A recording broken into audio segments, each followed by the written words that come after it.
But let's jump into the next topic, and this is going to be a patron topic. This is something that is suggested by Alexis. He's using the $5 tier rewards to suggest something about his Phoenix Suns. He is a huge Suns fan. He is probably the biggest one we got in our community. Maybe there is going to be a fight in the comments section on who's a bigger Suns fan, but at least the most vocal and the one that's been the longest tenured is our guy Alexis. So shout out to Alexis.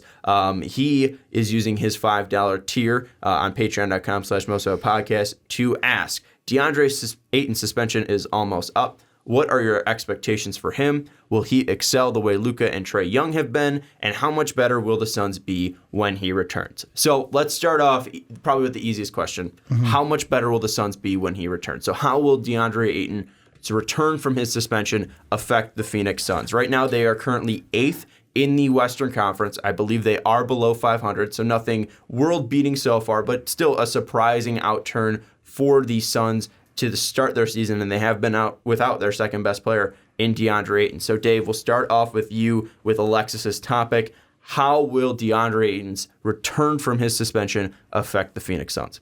I think it's going to massively change the way that their offense flows because they add in someone who is such a dominant force down low offensively. I can't wait to see that be shored up because they've been kind of piecemeal together.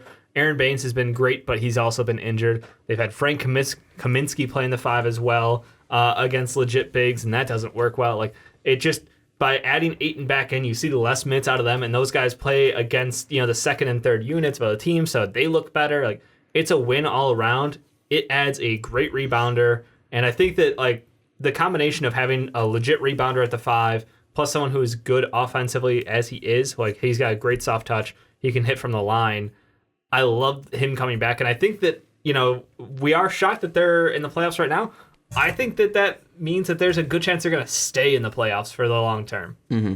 Yeah, I think that the interesting thing with Ayton is it's tough to see how much he grew in just one game. Yeah. So we haven't seen what he truly can be. I think that's why Alexis poses the question that we'll get to a little bit later is, do we expect him to take the jump like Luka and Trey Young did? But last year he was a guy that averaged he was shooting 58.5% from the field. He didn't hit a 3 in his 4 attempts, but then he shot 75% from the line, which is pretty decent for a big man. I wouldn't be shocked if that goes up as well because he does have a soft touch from the outside. And he was averaging 10.3 boards last year, 1.8 assists, 0.9 steals, 0.9 blocks, and 16 points per game. So it will add an inside scoring presence, a guy that can set good screens, a guy that can rebound. He did have 4 blocks in the one game that he did play in this year, so possibly another rim protector as well. I think it's going to add some strength to this Suns front court too, because Kaminsky isn't really a strong guy. He is a big guy. He is, he can throw his weight around a little bit. Aaron Baines is a guy that isn't afraid. He's very aggressive, but I don't know if he's strong like Ayton is. Ayton's a brick shithouse, if we're being honest. And I think Ayton can be a guy that can be truly game-changing for them. But Ricky, one thing that was something that I noticed last year was he wasn't really worked into the offense for the Suns last year. It seemed like they weren't going to him as much as they should have. So with the new look of their offense, with Ricky Rubio being in there and how how Aaron Baines and Frank Kaminsky have had success in this system so far, do you think that DeAndre Ayton will be able to have more success than he did in his rookie year because of the offensive changes? Not because of his growth, but do you think the offense now helps him grow more than he would have just naturally as a second-year player? Well, to go off of that, kind of the thing that I had coming in that plays into this is the devil's advocate side of everything that Dave says. We hope that DeAndre Ayton comes in, he gets better, he shows things from last year, he's more in the offense this year than he was last year. But the devil's advocate side is, how many times have we talked about a player who was absent for whether it's injury, suspension, Melo when he was coming in from a signing, and we're like, this is what we think will happen. It's going to be, sometimes we're like, oh man, this ain't going to be a good fit. And then it's a great fit. Or, oh man, he's going to come in and this is going to happen, X, Y, Z. And then it's like, oh wow, I didn't expect him to take away from the team at all. Like, is there a chance that the opposite happens? That, like, we hope that he's better offensively in this team, that Ricky Rubio, and we have the 1-game sample against the lowly Kings and I say lowly Kings because at the beginning of the season, that's what they were, the lowly Kings.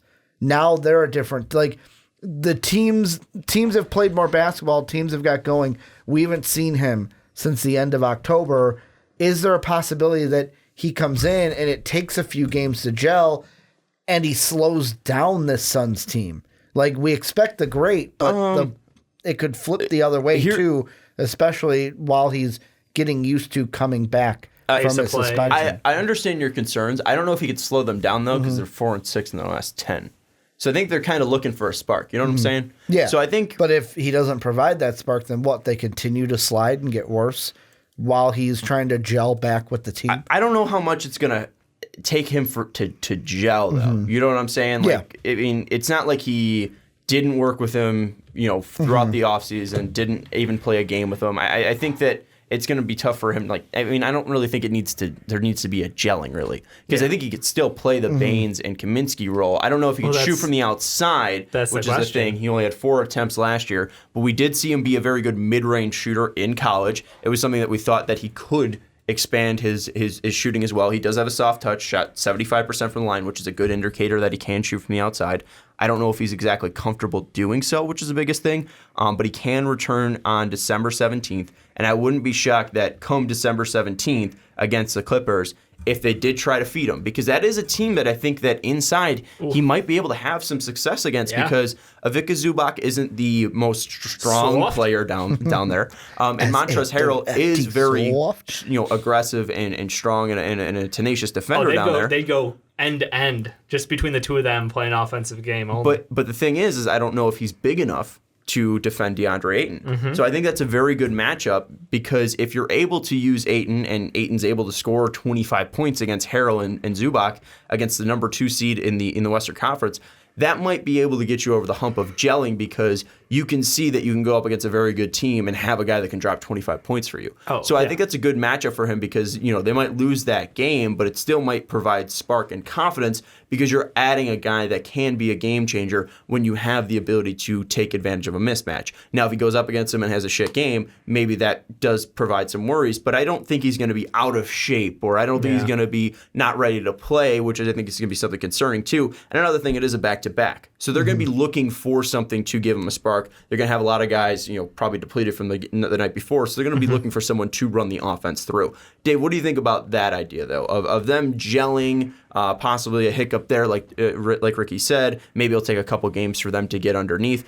I'm not massively worried about it, because the stretch that they do have is the first 4 games is LA, Oklahoma City, Houston, and Denver. Yeah. Not easy matchups. So I don't know what they would even be doing with Ayton in the lineup. I think Ayton returning is going to help them in ways like we laid out before. If there are mismatches, he could possibly take advantage of them. What do you think about the idea of him having to gel back in, and how it could affect their season? The only thing that gives me pause is the volume from the outside. Like, Aaron Baines shooting 4.5 threes a game, and that spaces out their offense really nicely. So that being my real only concern, I think Ayton can come back, and his touch is still perfect. He's going to be fine. He can stretch a little bit to the mid-range without a problem. So I think their offense, for the most part, is going to be just fine.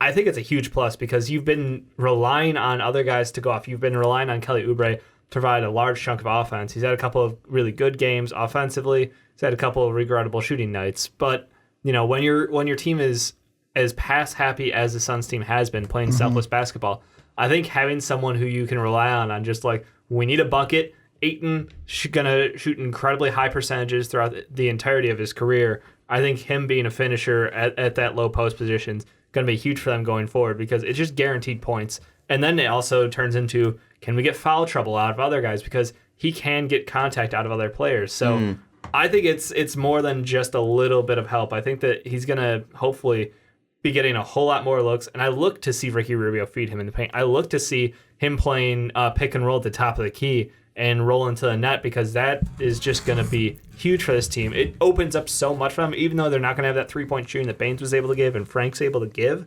I think it's still an overall huge win. He didn't, real quick, he did, at least so far through this season, he didn't have any like true mid-range shots that are in between 16 feet and the three-point line. But from 3 to 16 feet, he was 60% this season. He took 5 shots, made 3 of them. Last year, and that was an improvement from last year.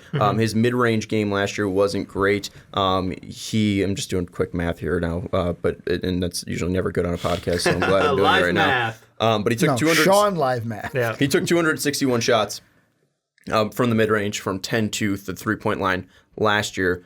261 shots, made 99 of them, which is 37.9%, which isn't great. But again, bad. we did see that there was a lack of movement on those in that offense last year. So I don't know if getting set up last year. Yeah, I don't know if it's truly I don't know if we could truly judge him at least from that. And even in college, he was shooting 34.3% from 3, which I think could be replicated at least in the mid-range game from him this year. I think he could be a 36% shooter at least from that 16 to the three-point line range, which I mean isn't great because you'd probably want him just around the bucket at that point. Yeah, but no, it's at least he can catch and shoot if you need him to. Closer to the paint obviously is better, but if he has to. If he's got the matchup, why not go for it? Yeah, and 2 of the 3 shots that he did make, the three shots they attempted from that 10 to 16 range, the two of them that he made were assisted. So that at least shows that he was getting in spaces where he was finding open shots to shoot mid-range jumpers, and he was able to be successful in them. So I do wonder how his mid-range game will be able to expand a bit from that. But Ricky, you were going to jump in and say something. I was just going to bring up the thing that I'm thinking about is with the minutes and putting him back in the rotation, who loses out here? Is it a simple? Well, because there's a couple things going through my mind. Obviously, a guy like Kaminsky is going to have less minutes. I don't think he's still going to average 23 minutes per game, but also you got to look. Does it look like okay?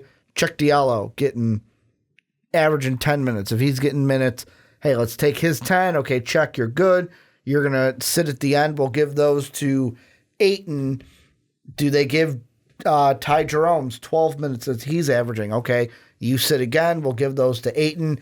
And then how do you manage the Saric, Frank, and Aaron minutes? Does Cam Johnson lose minutes? Does Malik Beasley lose minutes? Like, how do you shape these minutes to put Ayton? Because I'm assuming he's going to have Malik Beasley? Malik Bridges is what I meant. Okay, Mikal Bridges. So I'm thinking Malik Beasley from our first. Yeah, talking about one trades, for 3 on the names, but we figured it out. But we got there eventually. The thing is we're expecting Ayton to average about 30 to 33 because 33 was the only game we saw this year. I think that's what we're expecting from him. To look at that first game, he played 33 minutes.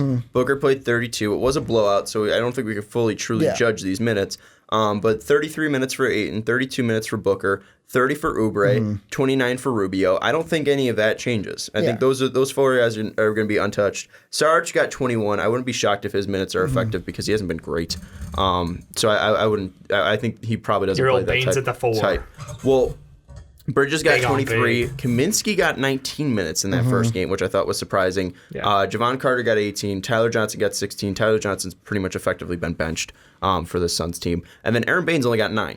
Yep. Aaron Baines is going to get an increase in minutes, I think. I think that Kaminsky's probably going to get minutes taken away from him. I think Chuck Diallo got 2 minutes in that game. The only reason Diallo's getting minutes now is because of the Baines injury. Let's be honest. Yeah, so I think that right now Baines is averaging 23 minutes. Yeah. I think that that's probably going to go to 19, and I think that Kaminsky's probably going to go to that 9. So I think you're probably going to see 30 to 35 minutes from Ayton. You're going to see whatever Booker's getting. I don't think Booker's minutes are going to be affected. I don't think Oubre's minutes are going to be affected. I don't think Rubio's minutes are going to be effective. I think you're going to see the same minutes from Ayton. I think Sarge probably gets a decrease. I think probably around 19 minutes a game. I think Baines is around 19 minutes a game as well. I think Kaminsky goes down to probably 10 minutes a game, and then Diallo gets whatever garbage 10 minutes there are to eat up like 2 minutes, and if they need to spell anybody or if foul trouble happens, he'll still be a guy that they go off the bench. But I don't think Ayton's minutes are going to be effective, and I think really Aaron Baines has been able to take that suspension and really been able to run with it as well. Yeah. And really the only reason why he hasn't had a ton of success this year is just because of the injuries, and that's something he can't control. But when he's been healthy out there, he's been phenomenal for them. Yeah. So I think that the biggest thing that the injury affected is they actually were able to figure out who fits best in their offense, and that's Aaron Baines, because he was able to take as many threes as he was and showed his true range. And we always thought of Kaminsky as that guy, but Baines has been killing it from the outside, where Kaminsky has kind of just been always that disappointment who went 10 overall with his lack of ability to shoot from the outside. Never forget that draft night trade rumor for the Celtics, you know?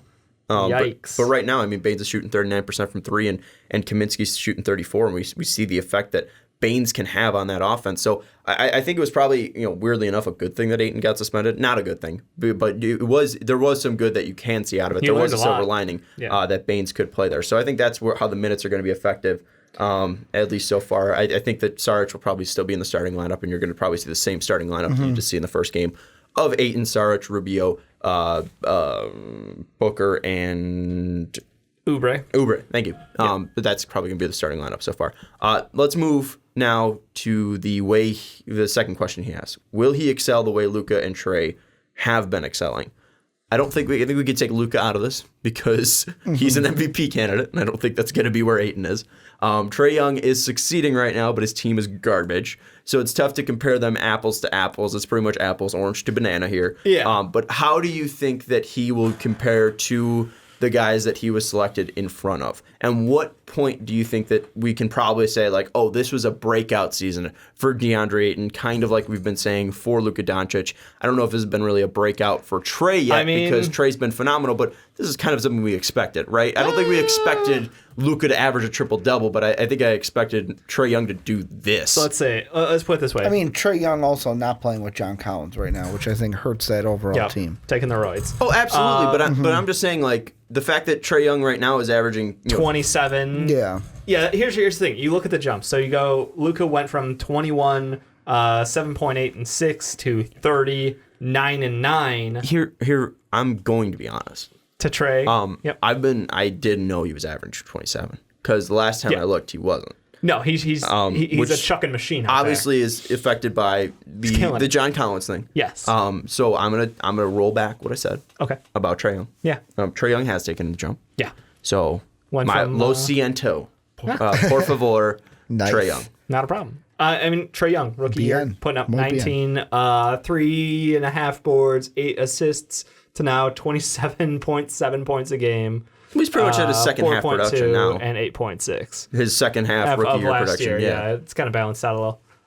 But again, shooting split wise, 44, 37, 86. So yeah, Trey Young, huge jump. Luka Doncic, huge jump. In the last 34 games of last year, Trey Young, 44.3% from the field, 36.4% from three, 9.1 assists, 23.6 points per game. I mean, right now he's at 27 and 8.6 assists per game. So the assists have gone down, but less people to pass to.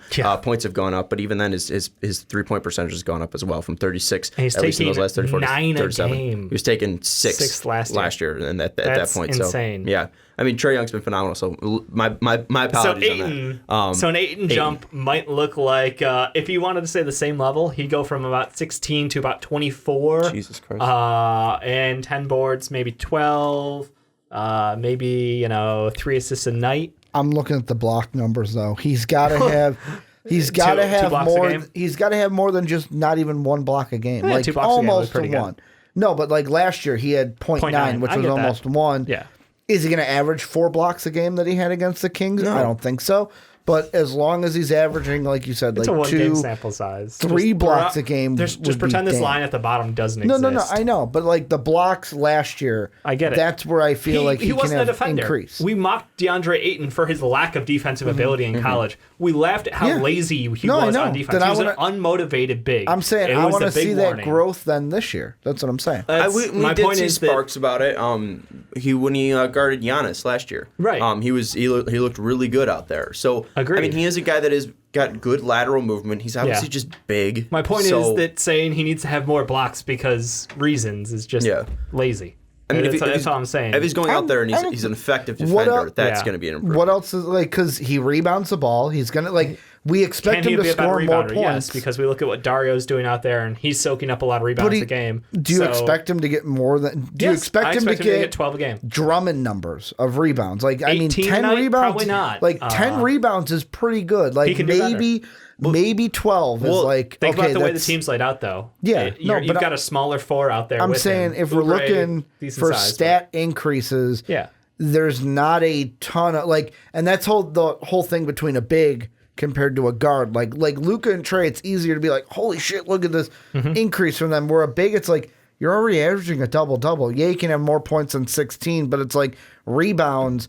All right, maybe 12 instead of 10. Like, it's not going to be as huge of a gap compared to like what a guard. Last year he was at 18.5% rebound percentage, which was 15th in the league, right behind Jokic, Davis, and Antetokounmpo. It was good, but I feel like it could still be better because he was 13th in offensive rebound percentage, which was 11.1 last year, which was just behind Sabonis and stuff like that. But I still think there's a possibility defensively for him to increase as well. Yeah. Another thing, too, with the offensive rebounds, I mean, they were missing so many shots last year. There were so many opportunities for They went on a 17-game losing streak last year. So, like, let's be honest. I think that Ayton can still grow as a rebounder. I think he can be a top 10 rebounder in this league. 100%. And I think that's why I think last week I said something about how Kevin Love could help DeAndre Ayton rebound, and it's mainly just because it's clearing bodies out. And you know, right now he's averaging 10, which isn't bad at all, and his numbers aren't bad at all. He's top 20 last year. He was top 20 in rebounding, in offensive rebounding percentage, defensive rebounding percentage, and total rebounding percentage.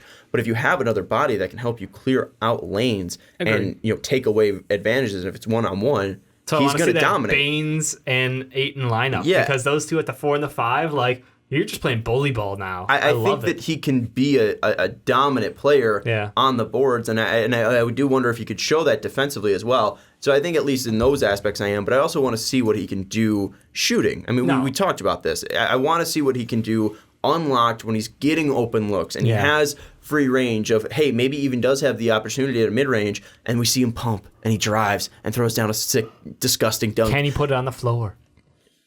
That's my favorite Ayton highlight, and I've shown it to you guys before. Yeah. It is the Oregon game in his freshman year. I think he steals the ball. He's coming up the right sideline, and he just throws down the most disgusting, rim-rattling dunk I have ever seen, and he is in the open floor. He's running like a goddamn deer or a moose, and he is just so fluid and nasty. He's close. I want to see antlers. I want to see it. So what can he do when he does have more space out there? So his true shooting percentage was good last year. It's going to be better this year. Like, that's the crazy thing of adding a point guard in the area of Ricky Rubio, of like that high of a skill level at your point guard position. They can't slack off anywhere on that offense because every one of those guys can take it to him. The positioning, the inclusion of having Ayton be a focal point of that offense is going to be disgusting, and he's going to benefit just efficient scoring. That's the big thing for me. I don't necessarily know that, if he's going to put up 2 blocks a game or 3 blocks a game, but like, he can score, he can pass, he can rebound, and all of that's going to go up this year because he's going to need to do more than he did last year for this team. Will he get to 20 points this year? Oh, yeah. He's going to average like 21 a night. Easy. Ricky? How many points? Say it one more time. 20. Yeah. He can get 21, 22. I don't think he gets to 24 like Dave mentioned earlier. All right. Rebounds. Over, under 12. Over. Push. Okay. And then assist. He was at 2 last year, 1.8. Do we think he gets over 2.5? I think 2.5 is right about where you want him at. Under. Okay. I mean, he was a very skilled passer. He's got a nice touch. I loved it in college. That was the reason. And in the post, too, I mean, when guys are collapsing, I think he can be an effective disher. And if you look at the assist numbers this year from that team, the way they move the ball around that offense, it's a dream. I think we could see 20 points, 13 boards, 3 assists from DeAndre Ayton. Yeah. I think the biggest thing that might unlock him and push him over that 20-point mark, I don't know about 21 or 22 for him, but I think the biggest thing will be just if he can stretch. If he's able to stretch it out. If he can add a 3-point game. Nasty. All right, let us know your thoughts about DeAndre Ayton in the comment section below. What are your expectations for him? Do we expect the Phoenix Suns to make the playoffs? Yeah, that's a good final question. That's the golden That's question. why I asked. I want to ask you because I'm on the push. I think they can make the playoffs. I still think they need to make a trade though, to put them over the top to like lock it in. Yeah, But I mean, do you think they're very good? How threatening do you find the Kings to be? Because they're right now a game and a half back. Lukewarm.